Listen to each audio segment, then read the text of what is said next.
What's going on, YouTube? We're back with another video today.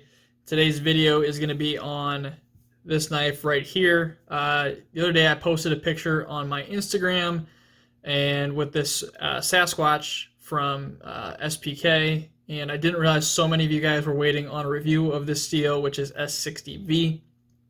I've had this one since around mid-October or so, and it's been with me literally almost every day.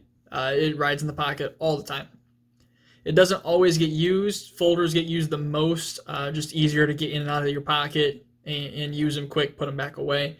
But this has been with me almost every single day, and so it has seen a pretty good amount of use over that time.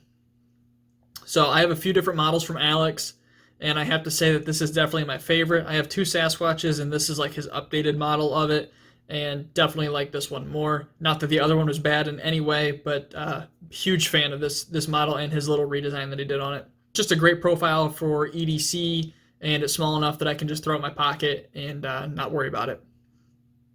So let's talk about S60V here, or as Alex has it labeled on the blade as 440V, which was its original name.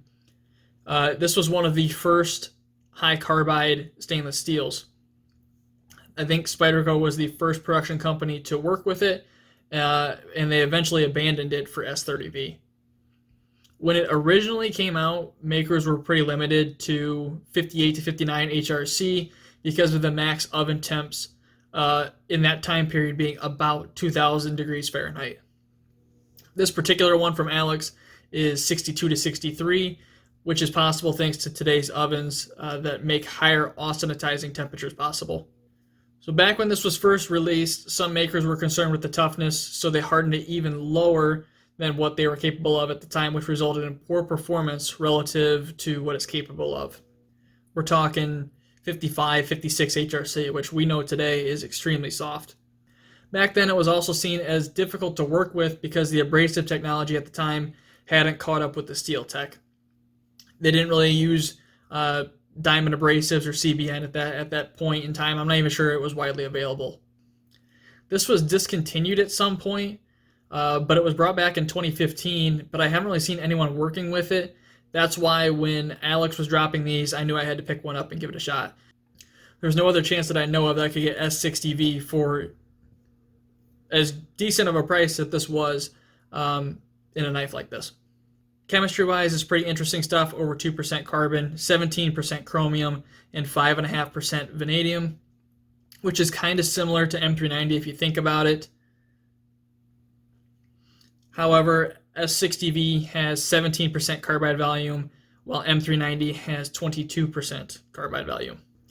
You would think with all that vanadium that there'd be a bunch of vanadium carbide, but that's not the case in this steel. It's 90% vanadium-enriched chromium carbides, which are softer and normally a bit larger than just pure vanadium carbide.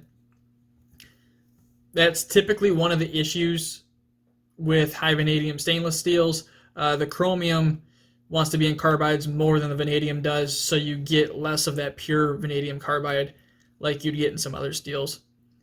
We all know that those smaller vanadium carbides are extremely important to toughness, which is why in a high vanadium stainless steel where you have that chromium mixed in there that's going to form those mixed carbides, you generally are going to see less toughness than a steel that's non-stainless with that same amount.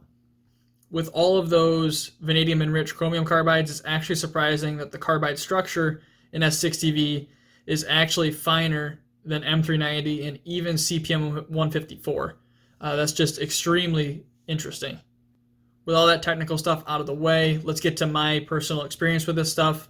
Sharpening wise, I wasn't tracking any of the progressions that I was using on this one like I normally would for an in-depth. I really wasn't planning on doing an in-depth video, so I never really tracked any of the edges that I put on it, but I did try different grip progressions on this guy, and it comes up extremely sticky and aggressive no matter what grip progression I used. One of those steels that as you run your finger along the edge here, it bites right into your fingertips.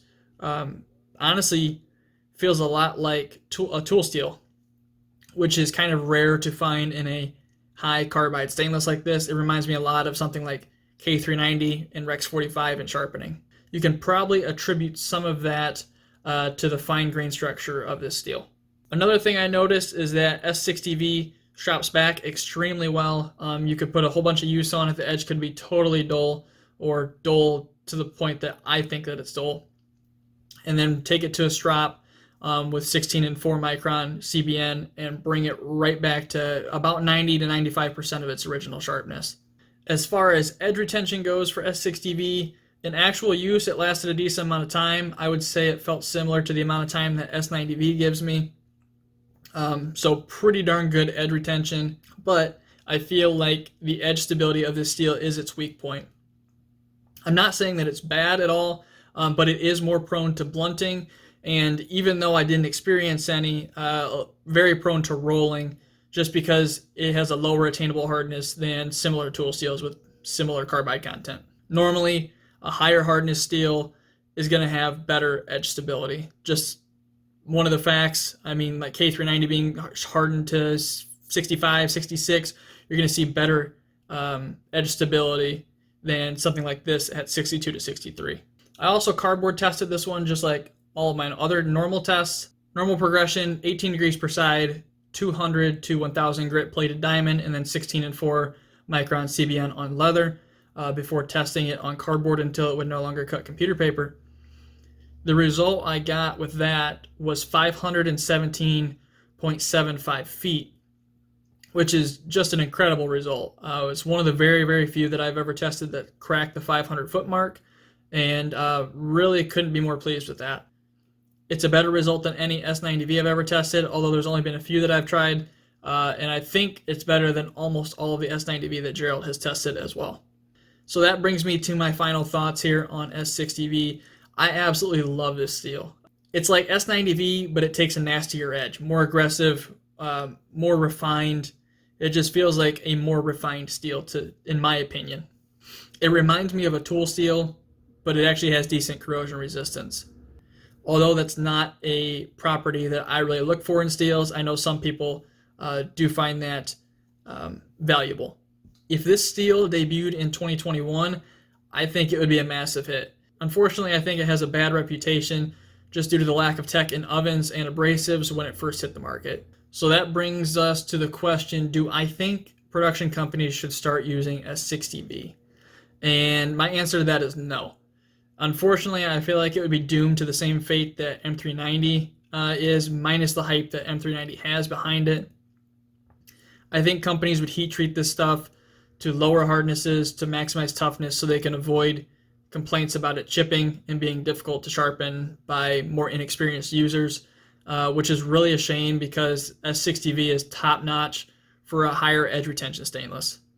Also got to say that Alex absolutely knocked this knife out of the park, from the geometry on it to the profile of the knife overall to the steel and the heat treat.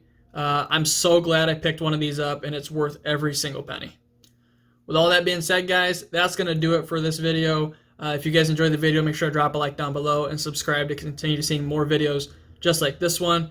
As always, guys, thanks so much for watching. Have a great day.